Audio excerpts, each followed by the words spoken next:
Kajian Islam.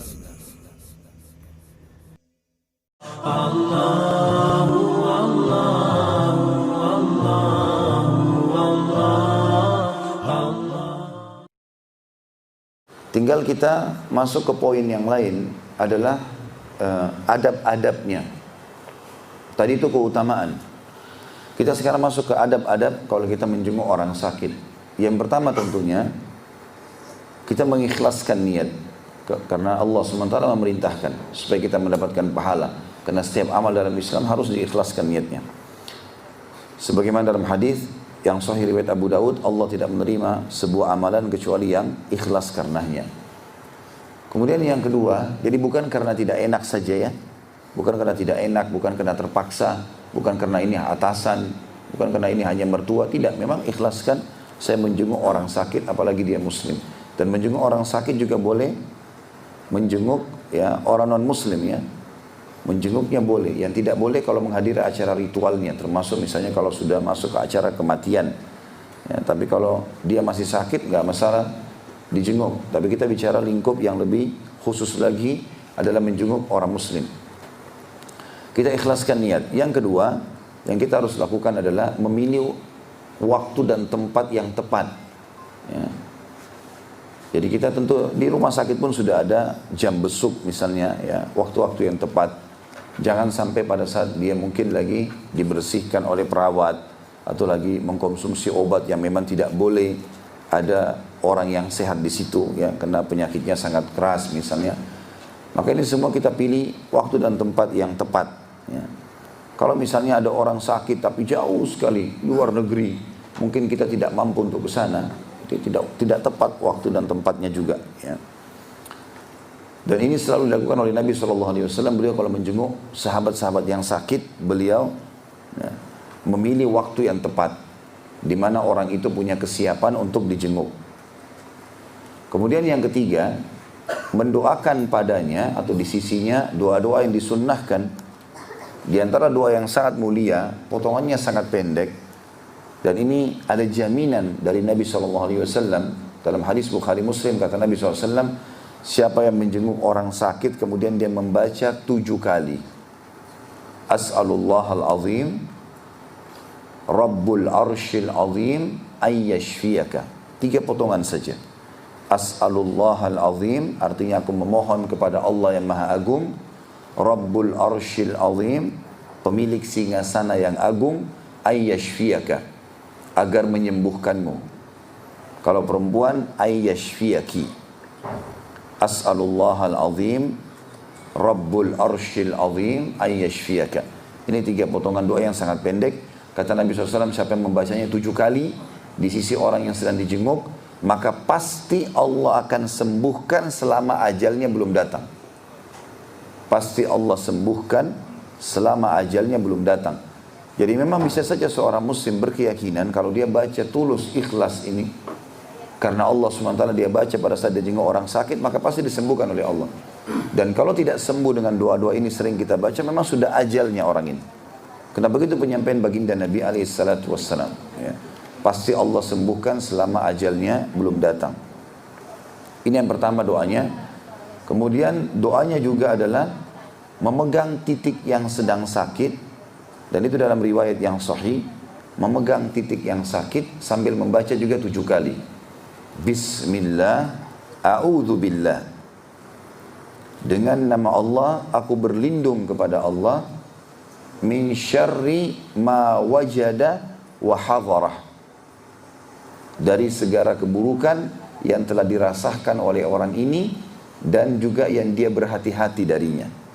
Bismillah, a'udzubillah min syarri ma wajada wa hadharah. Itu kalau pasiennya laki-laki. Kalau perempuan ditambah tak, min syarri ma wajadat wa hadarat. Ya. Dari keburukan yang dia dapatkan atau dia rasakan dan dia berhati-hati darinya. Ini juga sebenarnya hadisnya yang berbunyi adalah untuk diri sendiri. Kata Nabi SAW, siapa yang merasakan rasa sakit di tubuhnya, kemudian dia memegang tempat sakitnya sambil membaca ini. Kalau untuk diri sendiri kita membaca Bismillah, a'udzubillah min syarri ma ajidu wa uhadhiru. ajidu wa uhadiru, apa yang aku rasakan dan apa yang aku hati-hati darinya. Kalau laki-laki di depan kita, pasien kita sedang pegang, mengatakan ma wajada wa hadara.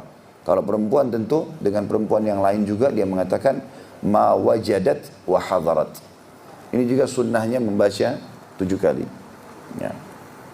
Tentu ini harus diikuti dengan keyakinan teman-teman sekalian. Sering kali saya kadang-kadang tanpa sebab saya merasakan sakit. Ya. Kemudian saya memegang tempat sakit itu, baca dengan penuh keyakinan, alhamdulillah hasilnya maksimal. Ya. Harusnya diyakini. Saya kemarin naik pesawat waktu umrah, entah kenapa pas naik pesawat mau pulang ke Indonesia, lutut saya sakit sekali sebelah kanan. Tanpa sebab, nggak kebentur, nggak apa gitu. Tapi sakit sekali kalau digerakin. Saya pegang, saya baca 7 kali doa ini. Tapi memang tentu kita usahakan diulang-ulang ya. Bukan betul 7 kali saja. Saya lakukan 7 kali, berapa menit kemudian saya teringat, saya baca lagi, saya pegang lagi. Alhamdulillah sembuh, hilang gitu. Maka ini termasuk sunnah Nabi SAW. Dan ingat, doa dan zikir makin sering diulangi, maka makin besar efeknya. Makin sering diulangi, maka makin besar efeknya. Ya. Makanya kita ada pengulangan zikir, pengulangan doa. Ya. Maka pengulangan ini bermanfaat sekali.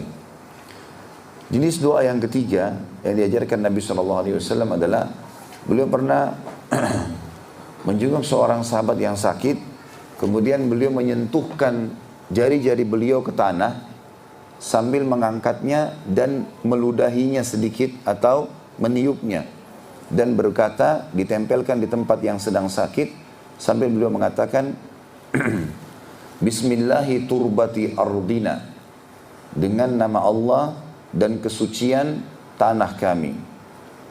Biriqati ba'dina, dengan air liur atau air ludah sebagian kami. Yushfa bihi saqimuna, tersembuhkanlah orang yang sakit di antara kami.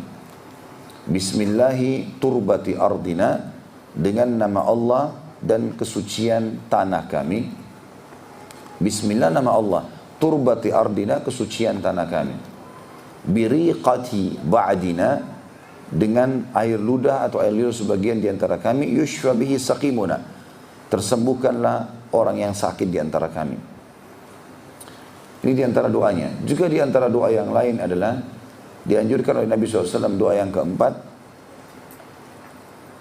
Allahumma rabban nas adhibil ba's. Allahumma rabban nas adhibil ba's. Artinya, Allahumma rabban nas, ya Allah Tuhannya manusia. Adhibil ba's, hilangkanlah rasa sakit ini. Lanjutannya, ishfi anta syafi, sembuhkanlah karena kamu satu-satunya pemberi kesembuhan. Ishfi anta syafi, Allahumma rabban nas adhibil ba's, ishfi anta syafi, la shifa illa shifa'uk, shifa'an la yughadiru saqama. Ya. Ishfi anta syafi, la shifa illa shifa'uk, shifa'an la yughadiru saqama. Allahumma rabban nas, ya Allah Tuhannya manusia, adhibil ba's, hilangkanlah penyakit ini. Ishfi anta syafi, sembuhkanlah karena engkau adalah satunya penyembuh. La shifa illa shifa'uk, dan tidak akan pernah ada kesembuhan kecuali kesembuhan dari sisimu. Shifa'an la yughadiru saqama, kesembuhan yang tidak meninggalkan bekas. Kesembuhan yang tidak meninggalkan bekas. Sebagian ulama menambahkan, ini tentu yang kedua tadi tentang masalah yang harus kita lakukan ya, mengikhlaskan niat. Kemudian yang kedua, melihat waktu dan tempat yang tepat. Yang ketiga, membaca doa-doa tadi. Kemudian yang keempat, adabnya dalam berziarah adalah membawakan hadiah, memberikan hadiah apa saja, ya, memberikan hadiah kepadanya. Kemudian yang kelima, menasehatinya agar dia menjadikan sakit itu sebagai peringatan. Kalau dia orang kafir, diajak ke Islam, sebagaimana Nabi SAW melakukan kepada anak muda Yahudi yang sedang sakit, lalu diajak syahadat, dan akhirnya syahadat, kemudian dia meninggal setelah itu. Dan Nabi SAW mengatakan, segala puji bagi Allah yang telah menyelamatkan dia dari api neraka. Menasihati tentunya ini termasuk bagian daripada sunnah. Memberikan hadiah juga begitu. Kemudian yang terakhir, yang keenam adalah menghiburnya. Dan menghiburnya di sini maksudnya adalah dengan kata-kata yang baik. Ya. Seperti misalnya sabda Nabi SAW, pada saat menjenguk sahabat yang sakit, la bas tahur insyaallah. Semoga enggak jadi masalah buat kamu ini dan menjadi pembersihan atau penggugur dosa-dosamu. Itu kalimat-kalimat motivasi sekaligus doa tentunya ya. Maka ini perlu dilakukan ya. Jadi jangan sampai kita datang menjenguk orang sakit, sebentar lagi kamu mati kayaknya nih ya. Atau apalah kata-kata yang serupa dengan itu, malah menakut-nakuti. Maka ini tidak boleh. Tapi kita juga tidak bohong tentunya ya. Dari satu sisi begitu, kita mengatakan insya Allah Allah sembuhkan, semangatlah. Ada orang yang lebih berat penyakit tapi Allah sembuhkan, seperti itu. Dan yang paling bagus adalah kita titipkan masalah akidah di situ. Misal kita mengatakan kalau ajal datang maka tidak akan pernah orang bisa luput. Orang mati bukan karena di rumah sakit, tapi orang mati karena ajalnya datang. Walaupun dia sehat, di luar sana seorang olahragawan pun akan mati saatnya dia kalau mati. Allahu Allah.